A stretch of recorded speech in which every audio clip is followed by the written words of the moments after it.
A pequena monarca de olhos claros e cabelos loiros tinha nome de princesa. Maria da Glória, Joana Carlota Leopoldina da Cruz, Francisca Xavier de Paula, Isidora Micaela, Gabriela Rafaela Gonzaga, princesa da Beira e do Grão-Pará. Em poucos anos se tornaria rainha de Portugal. Filha do primeiro imperador do Brasil, Dom Pedro I, e Dona Leopoldina. Nasceu em 4 de abril de 1819, no Rio de Janeiro. Maria enfrentou traições e rebeliões durante seu governo em Portugal e morreu aos 34 anos ao dar à luz ao seu 11º filho. Irmã do futuro imperador Pedro II, o caçula da família e o monarca que por mais tempo governou o Brasil, Maria da Glória ainda é pouco conhecida dos brasileiros. Se aqui ela assumiu o papel coadjuvante, ofuscada pelo irmão mais popular, em Portugal a princesa é celebrada como protagonista não de um conto de fadas, mas de uma narrativa de traições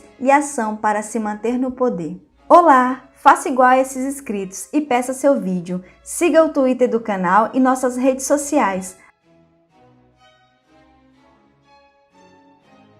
No Palácio de São Cristóvão, no Rio de Janeiro, Maria da Glória teve uma infância despreocupada e feliz, educada e muito amada pelas camareiras do palácio e pelos pais. Aos 7 anos, essa alegria foi interrompida abruptamente com a morte da mãe. O pai será seu grande amigo e protetor. Nem mesmo os graves problemas políticos que Dom Pedro I enfrentava no Brasil e em Portugal lhe fizeram esquecer a sua filha mais velha, a quem vai escrever cartas sempre ternas que terminavam: "Adeus, minha adorada filha, teu saudoso pai, que te ama muito, Dom Pedro."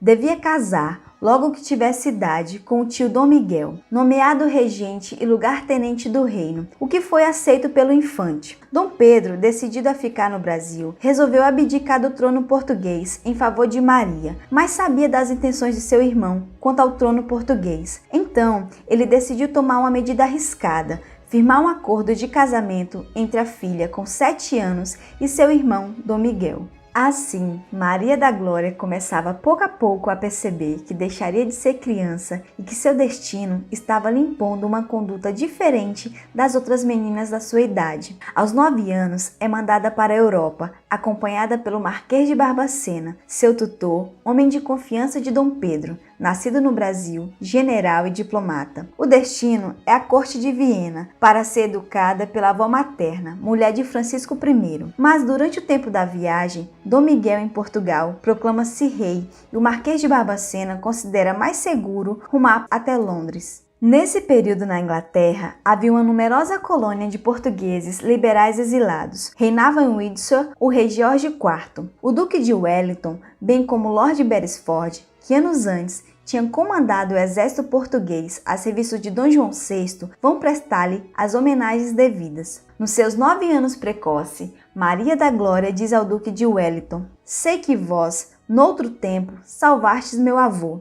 Espero, portanto, que também agora salveis sua neta." Por motivos de segurança, em 1829, Dona Maria teve de regressar ao Brasil. As longas viagens devem ter lhe dado tempo para meditar na sua vida, na maturidade que lhe era pedida ainda tão nova, e preparava-se para ser rainha, ainda sem saber que no seu reinado seria dos mais terríveis períodos da nossa história, época de radicalismo e constante guerra civil. Sempre acompanhada da sua fiel camareira, Dona Leonor da Câmara, Maria da Glória encontra no Brasil o pai casado pela 2ª vez com Amélia de Bournet. É ela quem se encarregará de sua educação, impondo-lhe um horário espartano de estudo. Ela nunca simpatizou com a camareira, amiga e confidente da jovem princesa. Em Portugal, a agitação é grande. E no Brasil, o seu pai também tem problemas difíceis. Mais uma vez, Maria da Glória vai ter de atravessar o Atlântico numa longa viagem de 93 dias, chegando em 16 de outubro de 1829. Quando todos julgavam perdido o trono de Maria da Glória, pois os emigrados dispersos dividiam-se em facções rivais.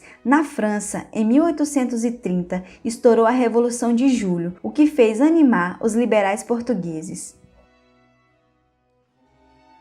Em 7 de abril de 1831, Pedro I abdicou da coroa imperial do Brasil em nome do seu filho Pedro II, irmão de Maria II, e foi para a Europa com a filha e a segunda mulher, defendeu os direitos da filha à coroa de Portugal. Tomou o título de Duque de Bragança e de regente em seu nome. Quase ao mesmo tempo, a regência da Ilha Terceira, nomeada por Pedro, pôde preparar uma expedição que em pouco tempo se apossou de Açores. Enquanto se ampliava o território constitucional, Pedro desembarcava na França, sendo acolhido com simpatia pelo novo governo e por Luís Felipe I. O governo de Miguel desacatara as imunidades dos súditos franceses, não satisfizera de pronto as reclamações do governo francês. Durante seu exílio na França, a princesa Maria da Glória vai se recordar como um dos períodos mais felizes da sua atribulada existência. Idas ao teatro, bailes, convivência com os filhos de Luís Felipe, passeios, enfim, uma lufada de ar fresco nestes 9 anos de constantes vai e vem. Durante o período que estava na França, uma grande amizade nasceu e durou até o fim dos seus dias. Clementina, filha do rei, será sua maior amiga, tendo trocado cartas regularmente. Essa amizade será mais tarde ciumentada com o casamento desta princesa da França com o irmão do futuro marido de Dona Maria. 10 anos depois, vão encontrar-se as duas em Portugal. Enquanto Dom Pedro IV organiza os apoios para a causa liberal contra o irmão Dom Miguel, vai escrever para a filha, acompanhando o seu desenvolvimento intelectual e humano. A princesa tem os mesmos mestres que os infantes de Orleans. Talvez o amor paterno tenha sido um fator importante na maneira como a jovem rainha irá ser mãe e educadora. Para alguns historiadores, a rainha terá cometido erros graves como governantes, mas são unânimes em reconhecer os dotes de educadora. As lutas prosseguem em território nacional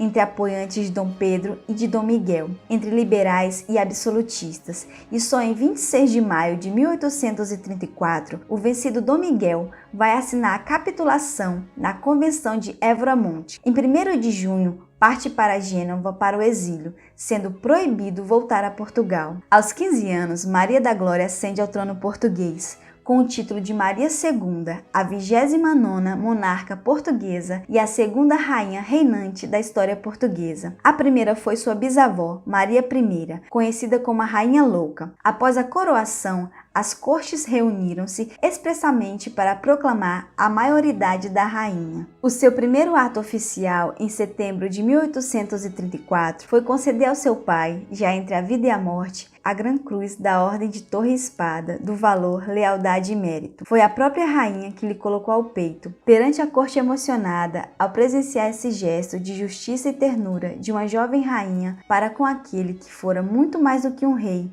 muito mais do que um imperador, fora o seu grande amigo e protetor. O pai morre poucos dias depois e Dona Maria vai perceber que a partir daquele momento estava sozinha. Até sua camareira fora afastada. A madrasta e as tias não lhe ofereciam segurança e estava prestes a enfrentar um país dividido.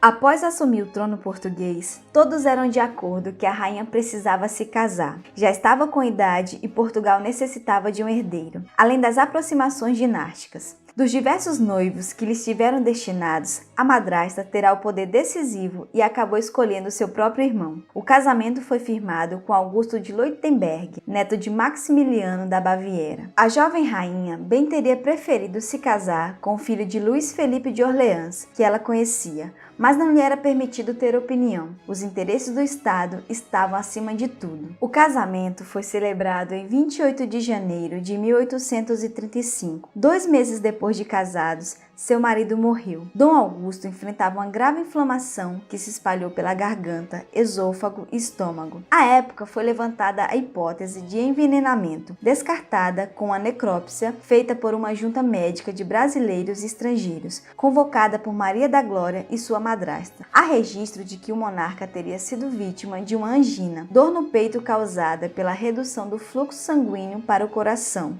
Ainda mal refeita do acontecido, decidem casá-la de novo. O escolhido é Fernando de Saxe-Coburgo-Gotha. Casamento negociado pelo conde de Lavradio, ministro dos Negócios Estrangeiros do primeiro governo constitucional. A jovem viúva estava ansiosa para conhecer o seu futuro marido e chegou a escrever à sua amiga Clementina para que lhe dissesse como ele era.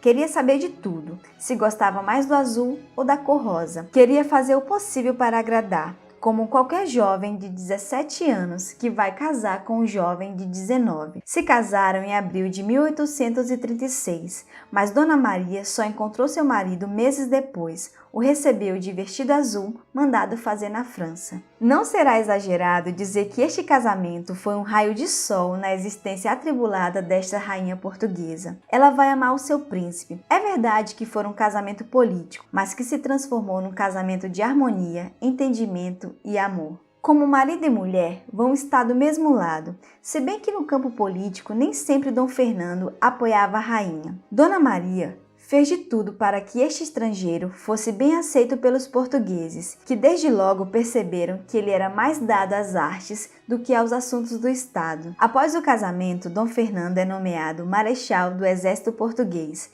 e, como tal, vai combater durante vários anos. Nesses períodos de ausência, trocará cartas em francês com a sua jovem mulher, demonstrando que tinham bastante saudades um do outro. Em maio de 1836, procede-se novas eleições. Nesse mesmo ano, dá-se a Revolução de Setembro e a rainha é forçada a ir à Câmara Municipal jurar a Constituição de 1822. O seu marido meses depois. Ela então tentará dar um golpe de Estado no mesmo ano. O reinado de Maria II foi bem conturbado, desde a abdicação de seu pai em seu favor até os dias finais do seu governo. Durante o seu reinado, Dona Maria implementou medidas importantes em Portugal, como a institucionalização do ensino primário gratuito, o fim do tráfico de escravos nas colônias portuguesas, a criação do Ministério de Obras Públicas, a introdução do sistema métrico e da telegrafia elétrica. Ela também aboliu a pena de morte, criou o primeiro passeio público, espaço democrático onde pela primeira vez em Portugal, nobres e plebeus se misturavam. Mandou construir o Teatro Dona Maria II, estimulou a proteção às artes e a conservação do patrimônio, mas acima de tudo, ela consolidou a monarquia constitucional, instaurada por seu pai, atravessando um período de muitas revoltas e rebeliões, sem que o país enfrentasse nenhuma outra guerra. Em novembro de 1837, nasce o primeiro filho do casal e o herdeiro do trono, o futuro rei Dom Pedro V. Dom Fernando será por lei declarado rei, com o título de Fernando II. Passou à posteridade como rei artista. Desde a sua primeira gravidez, aos 18 anos de idade, Maria II enfrentou problemas para dar à luz, com trabalho de partos prolongados e extremamente difíceis. Exemplo disso foi a sua terceira gestação, cujo trabalho de parto durou 32 horas, fim das quais foi retirada com auxílio do fórceps a menina. Aos 25 anos de idade, em sua quinta gestação, a soberana tornou-se obesa e seus partos tornaram-se ainda mais complicados. Em 1847, o sofrimento fetal, que precedeu o nascimento de seu oitavo filho, o infante Dom Augusto, trouxe ao mundo uma criança bastante arrouxada e com pouca respiração. A perigosa rotina de gestações sucessivas, somadas à obesidade, que terminou por causar-lhe problemas cardíacos, e a frequência de partos distóxicos, levaram os médicos a alertarem a rainha sobre os sérios riscos que corria. Indiferente aos avisos, Dona Maria II limitava-se a retrucar: "Se morrer, morro no meu posto." Temos que admirar esta rainha, que conseguiu manter a calma, com o povo em pé de guerra permanente e em casa com uma prole numerosa para educar. Nos seus 19 anos de reinado, soube sempre ser rainha e mãe ao mesmo tempo, pois em todas as crises políticas que o país atravessou, estava sempre Dona Maria à espera de um filho, e suas obrigações como governante nunca foram descuidadas por esse motivo. Dona Maria foi uma mulher de grande força de vontade e de uma coragem assinalável. Se alguns contemporâneos a consideram de difícil trato e autoritária, a verdade é que se não tivesse sido sido uma rainha com pulso firme, não teria acabado seu reinado sem guerras civis e proporcionado aos seus 2 filhos, que foram reis, reinados com uma certa estabilidade. As crises políticas constantes no reinado de Maria da Glória não perturbaram seu ambiente familiar, mais do que o profundo desgosto da morte dos filhos ainda pequenos. Dos 11 filhos que teve, 4 morreram à nascença. Ela teve fama de mulher com vida sexual ativa. As fofocas percorreram o reino e ganhou força ao longo dos anos entre os pesquisadores. No livro Maria da Glória, a princesa brasileira que se tornou rainha de Portugal, a autora faz referência à vida íntima da rainha, que não queria dar margem nem tempo para o marido pensar em outra mulher. De acordo com os historiadores, a preocupação amorosa de Maria da Glória em relação ao marido remontava à sua infância. Quando criança, a então princesa presenciou por inúmeras vezes as brigas entre seu pai e sua mãe. O motivo? As traições de Pedro I. Em Portugal, a princesa brasileira é lembrada como a educadora por estimular a educação e as artes no país. Ao longo dos anos, engordou muito. Ciumenta, passou a demonstrar ainda mais o sentimento em relação ao marido ao se tornar obesa. A rainha portuguesa chegou a afastar Dom Fernando dos embaixadores casados com belas mulheres. Em 15 de novembro de 1853, 13 horas após o início do trabalho de parto do infante Dom Eugênio, seu 11º filho, Dona Maria II morreu, aos 34 anos de idade. Morreu, como ela própria dizia, em seu posto. Ficou sepultada no jazigo da família Bragança, no Panteão Real. Olá, eu sou a professora Zilmar. Se você gostou do vídeo, não esqueça de deixar o seu like, compartilhar e comentar no vídeo abaixo. Tchau!